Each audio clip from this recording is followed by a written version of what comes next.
Vous voulez investir aussi efficacement que possible? Un taux de 12% vous permettrait de transformer 1000 euros en plus de 93 000 sur un horizon de 40 ans. Et un tel taux s'obtient notamment avec le S&P 500, un indice boursier très connu et plutôt fiable, bien que non garanti bien sûr. Mais ça c'est plus ou moins la stratégie de base, investir dans un ETF et se régaler des intérêts composés en restant confortablement assis dans son fauteuil. Mais il se trouve que j'ai aujourd'hui 3 astuces à vous partager. Des astuces pas super évidentes, moins connues mais qu'il vous faut absolument connaître, car elles auront réellement un impact énorme sur vos résultats. Commençons sans plus tarder. Numéro 1, l'investissement immobilier à crédit. C'est assez connu qu'investir dans l'immobilier, c'est pas mal, que c'est relativement sécurisé et que ça peut rapporter. Mais il y a plusieurs façons de faire ça. Faire un prêt à la banque pour acheter un bien et le mettre en location est le plus connu, et la plupart des Français pensent même que c'est la seule option. Cette stratégie peut très bien fonctionner si vous êtes très motivé et que vous gérez tout vous-même, mais elle peut aussi être particulièrement naze si ce n'est pas le cas. Les deux autres options sont d'acheter des parts de SCPI tranquillement tous les mois, les SCPI étant des sociétés possédant un parc immobilier. Ils gèrent tout ça eux-mêmes et vous reversent des loyers sans que vous n'ayez rien à faire. Ça c'est déjà une meilleure option pour la plupart des personnes, mais vous pouvez aussi acheter des SCPI à crédit et profiter de l'effet de levier. Et c'est souvent ça la meilleure option, et d'assez loin. Si vous empruntez pour 100 000 euros de SCPI à un taux de 3,5% sur 25 ans, et en imaginant qu'elle rapporte 6,5% brut par an, donc une simulation plutôt réaliste aujourd'hui en 2025, vous devrez payer 70 euros par mois, car le remboursement de votre crédit vous coûte 70 euros de plus que les loyers ne vous rapportent. Eh bien figurez-vous que c'est excellent, vous allez payer dans les 21 000 euros sur 25 ans, pour avoir au moins 100 000 euros de SCPI dans 25 ans. Et je dis bien au moins, car les SCPI ça vous verse des loyers. Ce sont les 6,5% bruts dont je vous parlais, mais ça prend aussi de la valeur, tout comme un bien immobilier classique. Si vous avez 100 000 euros de SCPI aujourd'hui, il y a fort à parier pour que vous en ayez pour nettement plus que ça dans 25 ans. Peut-être 120 000, 150 000 ou plus encore. C'est largement supérieur à un investissement mensuel en SCPI.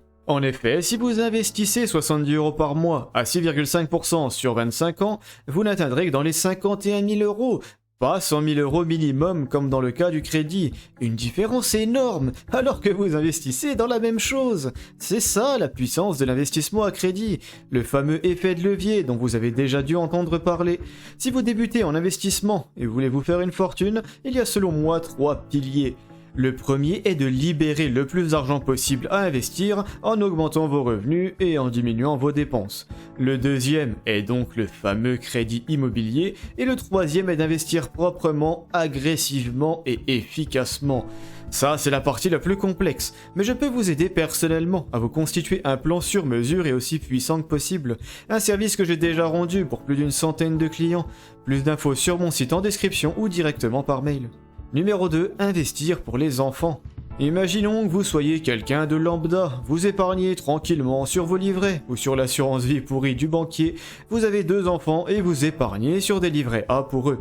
La plus grosse optimisation que vous puissiez faire est clairement pour eux. Si vous récupérez vos investissements mous pour tout placer proprement sur un PEA, en crypto ou autre, on est d'accord que ça va faire un bien fou et que vous allez gagner 10 fois plus. Super, et c'est déjà très bien, mais le fait est que vous allez payer quelques impôts à la fin. De plus, vous êtes a priori plus âgé que vos enfants, ou alors faudra m'expliquer ce qui s'est passé, ce qui veut dire que votre horizon d'investissement est moins long que le leur.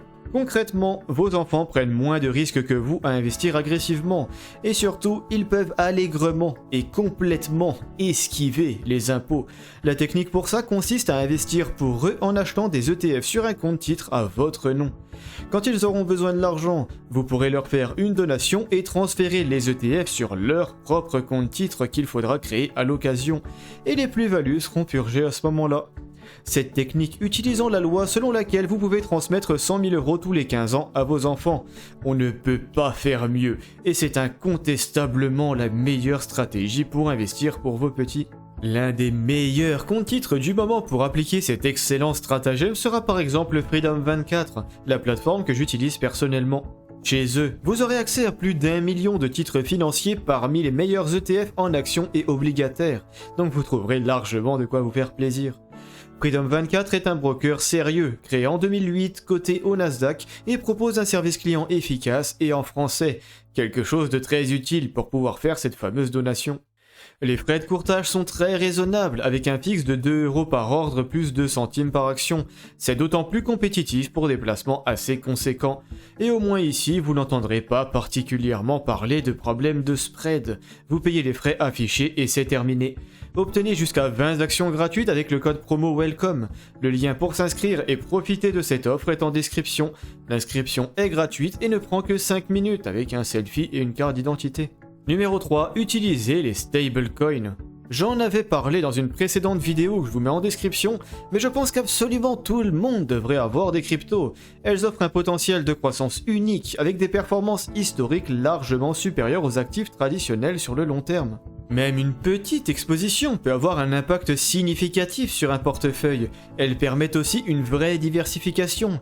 Les cryptos ne dépendent ni des banques ni des États et peuvent servir de protection en cas de crise systémique ou de blocage des capitaux.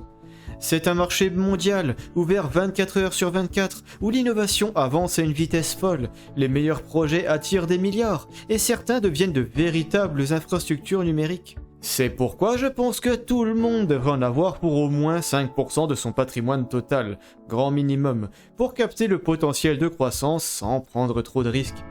Mais il y a 2 problèmes notables avec la crypto, la volatilité et l'imposition. C'est imposé à 30% sur plus-value à partir du moment où vous retirez vos cryptos contre des euros classiques pour en faire ce que vous voulez.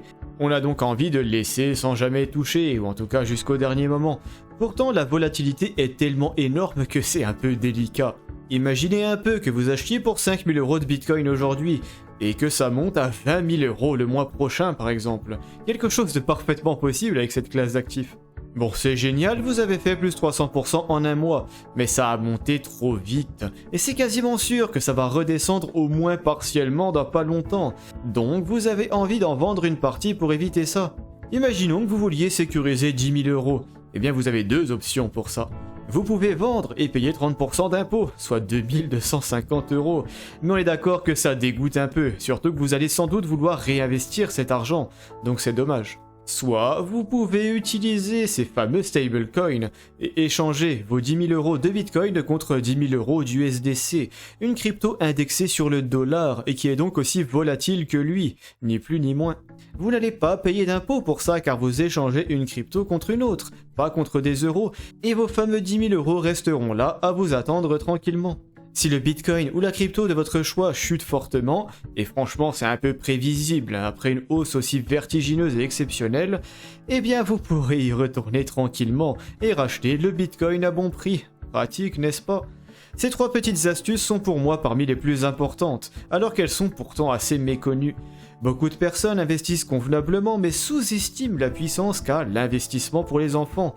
Tout comme les gens savent très bien qu'investir dans l'immobilier à crédit c'est pas mal, mais ils ne savent pas forcément que c'est carrément exceptionnel si bien exécuté, et surtout très facile grâce au SCPI. N'hésitez pas à commenter la vidéo si vous connaissez d'autres astuces de genre. Mais sur ce, eh bien je vous invite à l'aimer si elle vous a été utile, et à vous abonner à la chaîne si mon contenu vous plaît. Ciao.